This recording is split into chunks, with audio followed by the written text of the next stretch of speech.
Krishna. Happy Friday. And today moon is in Satabhisha Nakshatra in Aquarius. It is just crossed Rahu. Today is still a Friday, very auspicious, right?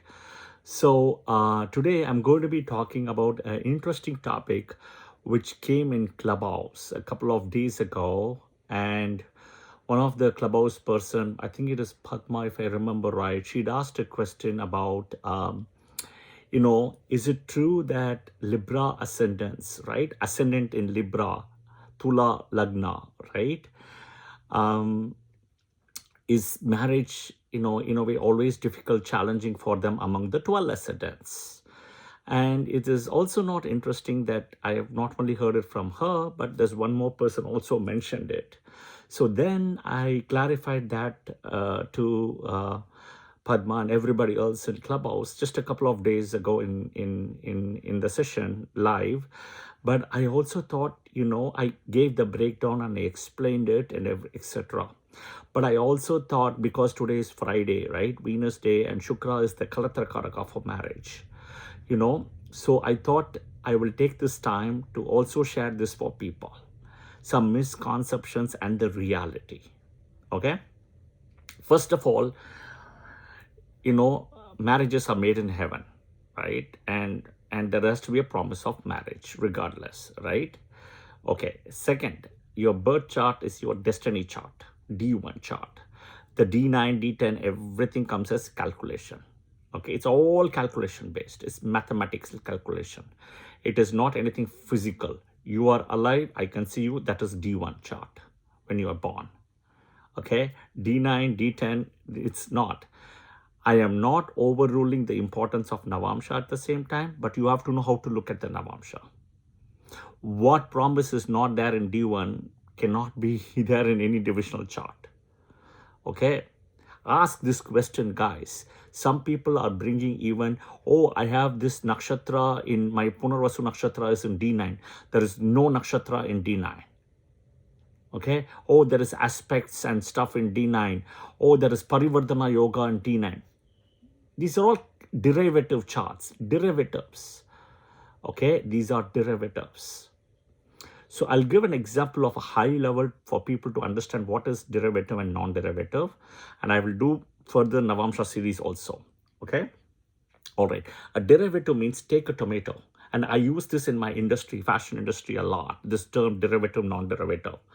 Okay. So it is fashion industry also we use from recycling and all. But I'm going to bring a simple example which will be understandable by every layman who watches this video. There is a tomato, okay? I take the tomato, I cut in just slices of tomato. I keep it, okay? So when somebody comes and sees the same full tomato and a cut piece tomato, right? Technically speaking, okay, this is non-derivative. How? Because I can take all the tomato slices, glue them together, put them together, you can see the full tomato. So you see a full tomato and you see a cut tomato, right?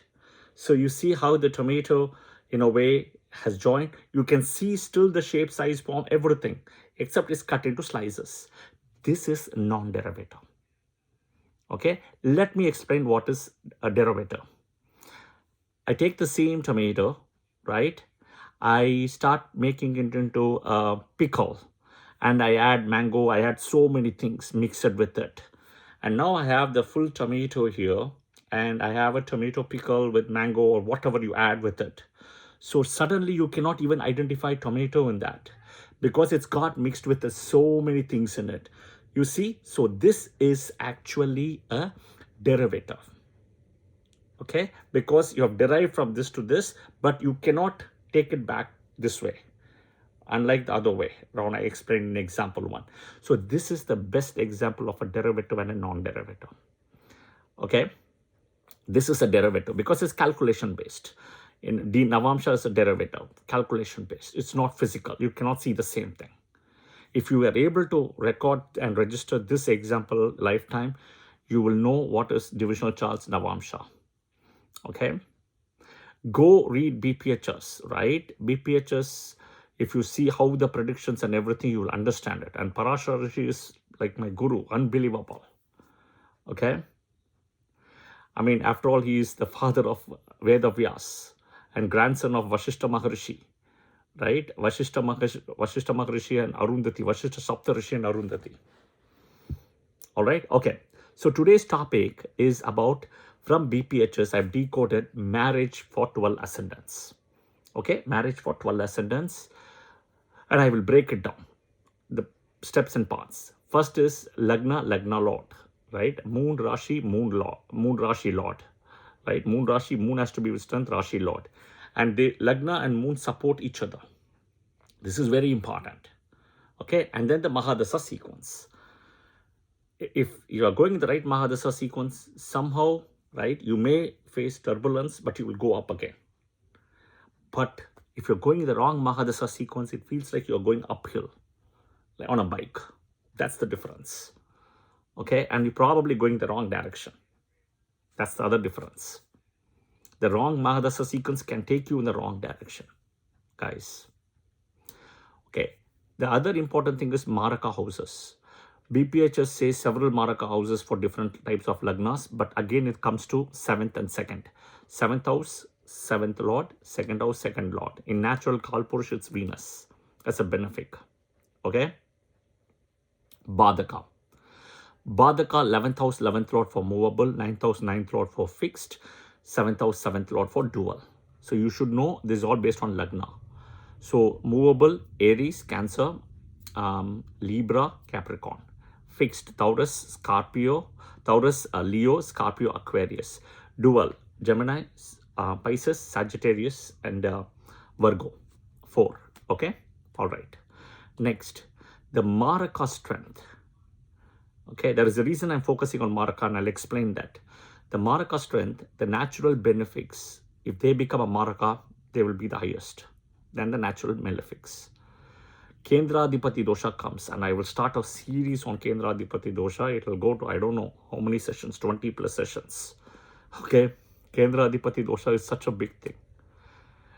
Even in my class, I know how many hours I did for Kendradipati dosha. I know it's not easy. Okay, benefics owning Kendras, even 1, 2, doesn't matter. Capricorn ascendant, if moon is with strength, moon becomes a benefic, he owns a Kendra 7th. The Kendra Adipatya. Okay, all right. Timing, the Mahadasa is the key. A lot of people tell Antardasha, so important, Antardasha, Mahadasa. Everything happens under the fall of Mahadasa. Okay, it is not Antardasha. All right, okay. Mahadasa is the deal breaker. That is why I can tell you straight away, right? I will, if I look at somebody in chart and say, watch out for this Mahadasa, this is going to be very difficult. So, okay, ascendant type. You have to understand the ascendant type. Movable, fixed, dual. This is very important. Okay, because the summary will come based on that. Okay. Okay, first is Aries lagna, movable lagna. Venus is the 7th and 2nd lord. Watch out. Mahadasa is the key. If you are an Aries ascendant and if you are undergoing a Venus Mahadasa, or if your Venus Mahadasa is going to start, okay, you don't need to come to me, right? I'm not here to sell myself here. I'm only giving it for free so that people can go and use my videos and benefit. People who already knows me, that's it, karmically, right? I'm not here to sell myself here. I'm only helping Hinduism. I'm helping Hindu people, or I'm helping people who follow Hinduism and Vedic astrology. That is my agenda. Okay? I help all kind of people who follow Hinduism. My thing is to show light and help you. You may ask me, why am I doing this, right? I am influencing people karmically in a positive way. So naturally, my karma will also change positively. That is the whole thing. Okay? Because I am a big follower of 2 things. The Tulabara, Libra, my favorite. Okay? Where Saturn is exalted. Okay? Saturn is exalted in Libra in Swati Nakshatra. That's one of my favorite Rashis in a way, if you ask me. So it's kind of what is called Karma Dharmadipati Yoga, which is not even in the book. Karma comes first. So I am a big believer of influencing people positively so that it's like pay it forward, right? So that I know my karma will change positively. That is my whole theory. Okay, believe it or not, that's my fundamental thing. And of course, my guru has taught me and my guru is behind me. So I have to follow my guru's instructions as well, right? Okay, and my deity as well. So Aries ascendant guys, watch out. If you're, so first of all, you should know your lagna. If your lagna is in the cusp of Pisces to Aries or Aries to Taurus, you first have to validate it. There's no point following the wrong things, right? Wrong lagna. Then everything will go wrong, right? If you're born in that cusp, that is something very important. Otherwise, there's no point. Otherwise, you have to go the moon nakshatra route if you're not able to validate it. Moon nakshatra route you have to take. Okay? All right. Venus. Watch out for Venus Mahadasa because 7th and 2nd Lord. The 7th is the strongest here, always, in a Maraka, then 2nd. Okay? Venus itself is called Purush Maraka, plus he's also your Lagna Maraka. Double Maraka here. Venus Mahadasa comes, he will give you one severe health issue, right? Marriage issues. If you're already married, marriage, it will lead to a breakup of a marriage. Or if you're already engaged, breakup of an engagement, right? It will give you one, unfortunately. This is not a fear, but I'm also giving you remedies in the last. That is my point. My point is to present it in a platter so that you also get the remedies. Okay, I'm a big believer of remedies. But remedies, you have to do it at the right time, not at your convenience, and it won't work. Timing is so important. My guru has taught this to me. Okay, just the same way when you're hungry only you will eat. When you're full, right? If somebody offers you food, you cannot eat. Timing. Everything is timing in Hinduism and Vedic astrology. Okay, that is why the Muhurta comes into play. There is a reason why most of the Hindu temples are closed during eclipse. Timing again, not randomly. Everything is timing based. If you are able to bring that discipline, right, you will be successful. Okay? Okay. Aries Lagna, Venus is 7th Lord, 2nd Lord. All right? Venus is 7th and 2nd. Watch out. Okay? All right. Especially the Venus itself will tell you that. I will come back and say it at the last again. Watch my playlist on Venus. Watch my playlist on Lakshmi and wealth. All the remedies, everything is there. And also playlist on remedies. Watch that. Go and see all the videos. Take your notes properly. Do some groundwork. Proper groundwork. Take notes. Okay. Okay. Second, Taurus Lagna. Mars is the 7th Lord. Mercury is the 2nd Lord. The friendship is so important here. I've done a video on friendship table. Okay. Friendship is very important. So Mars 7th Lord is owning a Kendra. Right? He's not going to do much damage, but he will do some. Mercury 2nd Lord. Mercury is friend here. So he won't do much damage. So Mars is the one you want to watch out for. So if you're running Mars Mahadasa, watch out. Simple. Taurus Ascendant. Mars Mahadasa. Mainly. Okay. Mercury only next. Gemini Lagna. Jupiter 7th Lord. Moon 2nd Lord. See, Gemini Lagna. So Taurus is fixed. Gemini is dual. We are coming to first dual here. And Aries is movable. Gemini Lagna. Jupiter, natural benefic 7th house. He also owns 10th. Big problem. Kendra Maraka Badaka in the 7th. Kendra Maraka Badaka. Kendra Adhipati Dosha. First ascendant to watch out. You should not get a Jupiter Mahadasa. Pray to God you shouldn't get a Gemini ascendant. Now, if you come and tell me, Srini, I am a Gemini ascendant. I got Jupiter Mahadasa. I survived and everything good. Then Jupiter will be conjunct with Saturn. First rule. Jupiter Mercury Parivardhana Yoga, where Jupiter comes back, Saturn will be there in that Rashi. Second, Jupiter will be Vakra, retrograde. That case you can survive, but still it will be difficult. You won't have a jolly ride. No way. That means I will tell you your Lagna is wrong. Your Lagna is probably Cancer, not Gemini. Not even Taurus, Cancer. So that could be the difference. All right. So the timing and this was all important. Okay. Moon 2nd Lord, Moon's child is Mercury. So Moon doesn't do much damage here. Okay. Moon doesn't do, he can do minimum damage, but you have to see Moon strength and Moon placement. Okay. Always remember Team A ascendant, Moon, full moon is okay. Team B ascendant, Moon placement, Moon strength, and you don't need full moon. 50% and waning itself is okay. Okay. Cancer Lagna. Saturn, malefic. So movable lagna, malefic, 7th lord. Okay, Sun, 2nd lord. Sun won't do much damage. Okay, but Saturn, 7th lord, even though owning a Kendra, he will do damage. Wherever he goes, he's going to do damage, even though he's a Kendra lord and a malefic. Now, remember one thing, not only planets of 7th house, 7th lord, 2nd house, 2nd lord, even a planet sitting in 7th and 2nd can also give. About a cab drive, about your driver at home. You can drive, your driver can drive at home, right? Same thing. The Maraka effect will be still there through the driver, not through you when driving the car. Okay? Okay. Next, Leo Lagna. That is why Vedic astrology is not easy, guys. It's complicated. You got to keep on unraveling it. But wherever a Trikona Lord comes, 9th Lord, in anywhere of this conjunction, that is the biggest benefit. Check out the 9th Lord in the chart, where he is placed. Catch hold of your 9th Lord day. He is the savior. Okay, Leo Lagna. Saturn is the 7th Lord. Mercury is the 2nd Lord. Okay, Leo Lagna. Watch out. Saturn, 7th Lord, there is energy in Aquarius of Rahu. It's not Mula Trikona, there is an energy in the form of Satabhisha Nakshatra and Varuna. Think about it that way. Okay, Mercury, 2nd Lord. Mercury will do some damage, but Saturn is the one, and Rahu and Varuna there. Leo Lagna. Okay? Okay. Now, if the Saturn is Vakra, then it's all different. The Vakra thing is very different. Okay? Virgo Lagna. Virgo Ascendant. So, Leo Lagna is fixed, Virgo is dual. Watch out again. So, the 7th house is owned by Jupiter, 7th Lord.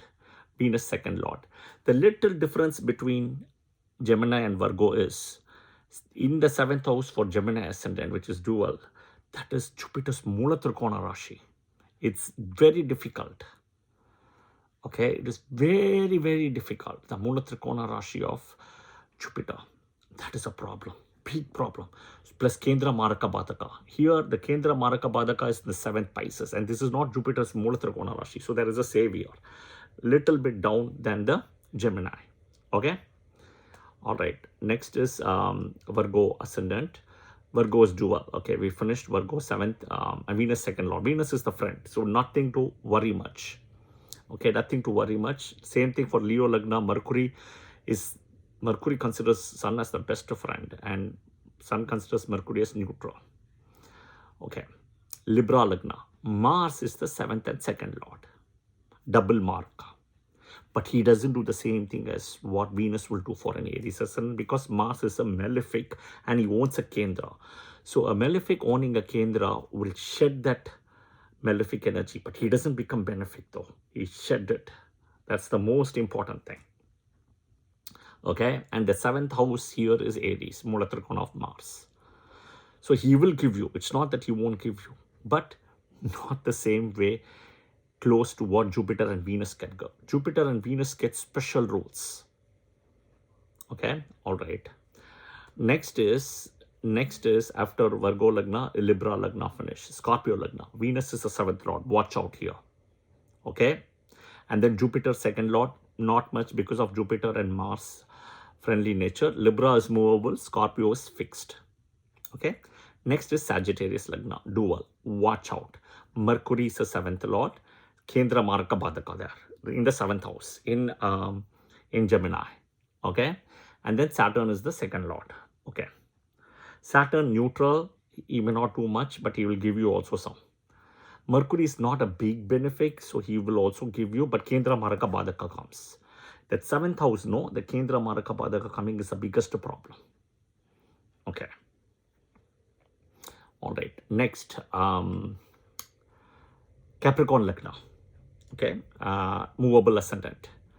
Moon is the 7th Lord. Okay. Moon is the 7th Lord. Saturn is the 2nd Lord. Now, here is the thing, right? Moon is the 7th Lord. Moon has to be with 50% strength or waning. And waning, basically. Cannot be full moon. So, this is important. Saturn himself is the Maraka here, the Lagna Lord himself. So, in a way, he himself will cause problem. Plus, Moon can give big problems for a Capricorn ascendant if he sits in that 7th house, Maraka house. Okay, next, it's a movable Rashi here. right? So you have to understand, for all movable, the Badaka is in the 11th. For all fixed, the Badaka is in the 9th. For all dual, the Badaka is in the 7th. So that is where the problem is. And 7th is associated with marriage and even business partnerships also. Okay, for business, I'll do something separate. Who should do business, etc. Okay, next is Aquarius Lagna. Sun is the 7th lord. Now he is a malefic, but this is the problem of Sun and Saturn enmity very badly. Okay, and he will cause some problem. Jupiter, 2nd house, 2nd lord, not much, but he'll also give you a problem. Okay, but Aquarius is a fixed thing. Pisces, Mercury is the 7th lord, Kendra Maraka Badaka in Virgo. And Mars is the 2nd lord. Mars won't give you much, but Mars will give you some. But Mercury is the one, and Mercury is not a big benefit. So you don't need to worry much. Yeah? Okay. To summarize, what is the most challenging lagnas, which is the question for marriage? The strongest is the dual, guys. Gemini ascendant first. Virgo ascendant second. Because Jupiter becomes the 7th. Okay, Lord. And great benefit, Maraka Badaka Kendradipati Dosha. Okay, Maraka Badaka Kendradipati Dosha. Second is Gemini and then Virgo, right? Gemini, because the 7th is also Jupiter's Monotrikona, Sagittarius. Virgo, okay? 7th becomes Pisces, Jupiter. Third, in a way, if you look at it, Pisces ascendant, because Virgo 7th Monotrikona of Mercury. Okay, 4th is Sagittarius, because 7th is Gemini. Okay, but the Mahadasha is the key, guys. That is why Moon Lagna, Moon Nakshatra position is important. Mahadasha is the key. All right, equally difficult will be Aries ascendant, because Venus is the 7th lord here. Plus Venus is also the natural 7th lord, Kalatara Karaka. So Venus is also Kalatara Karaka here, right? He can himself cause a problem. So in a way, Aries ascendant and then Scorpio ascendant. These two are the next. Okay. So the 6 ascendants is where the challenge is. But the first 4, what I said, is difficult. And then the Venus. So Jupiter, Venus has a big problem, right? If they become the 7th lord, Jupiter and Venus, either one. So this is where the Scorpio and, Scorpio ascendant and Aries ascendant come. Aries takes the priority here. Okay, so Libra ascendant, you don't need to worry, but other placements are all there. This is like for like general placements. Okay. This is not, again, to give you fear. This is to give you general awareness, which you are already aware of. And I'm like, why is my chart this? So you'll be in one of these ascendant. So it can also be this. Why am I not getting married? Why my marriage is getting blocked? After marriage, why am I having difficulties in my marriage life? Why I'm not happy? What is all this, right? So it's a combination of ascendant, moon nakshatra, right? And Mahadasa. This is the combination. It's a combination. Okay. So naturally, I'm giving you remedies so that you can work around it. Okay. You will not face high stress, high issues, provided you start doing these remedies diligently. Kuladevata worship is number 1. My thing is always Kuladevata first. Okay. Go to the temple, do the mantras, do the archana every month, etc. Okay. Second is Mahadasa Antardasa. Catch hold of Mahadasa Antardasa Lordship, remedies around Mahadasa Antardasa, and see if they're Maraka Badaka Kendra Adhipati Dosha anywhere coming. So you have to do the remedies very strongly and diligently. Do 360 days per year as the Mahadasa Antardasa calculation. Not every software has it, but I'm trying to think Drik Panchang has it. It's a free software, you can do it, or Jagannath Hora, you can also download it. Third, Moon Nakshatra remedies. I've compiled a playlist, watch it. Fourth, Vishnu Sahasranama Moon Nakshatra remedies. The most important thing is feeding the cow. Keep on feeding the cow. The cow can take so much of your karma. Don't eat meat, seafood, etc. Be a vegetarian. Keep feeding the cow. Go around the cow 3 times from the tail after you feed it. See what happens. The cow can take all your karma out, your negative karma. and doing donations, godanas. Excellent. Go to your moon nakshatra temple, watch my moon nakshatra videos, and go to the moon nakshatra temple exactly on your janma nakshatra day, when moon is with strength in transit. Fourth, or the next one rather, is catch hold of Lakshmi and Guru Shukracharya. If you're not getting married, or if there is a marriage issue, Uttarashada Nakshatra temple. Moon at Uttarashada Nakshatra. Go to Lakshmi or go to Guru Shukracharya temple, or on a Friday. Okay? These are the remedies. Lakshmi Stotra, Shukra Stotra, any of those what you want. You have to start doing. Okay? Watch my videos on Lakshmi. Watch my videos on Shukra. Playlist is there. Watch my videos on remedies also. I have also done dial M for marriage, Prashna, etc. You can go yourself and do it. Okay? So again, this video is only to share light and perspectives to how to navigate through the bumps, right? And turbulence, rather than not to give fear to more fear, right? Or put fuel over fire. That's not the point. But this is the reality. Okay? I hope this video was helpful. If you like the video, press the like button, share the comments as well, and do pass it to your friends and family if you find it relevant, and follow the channel as well. Jai Shri Krishna.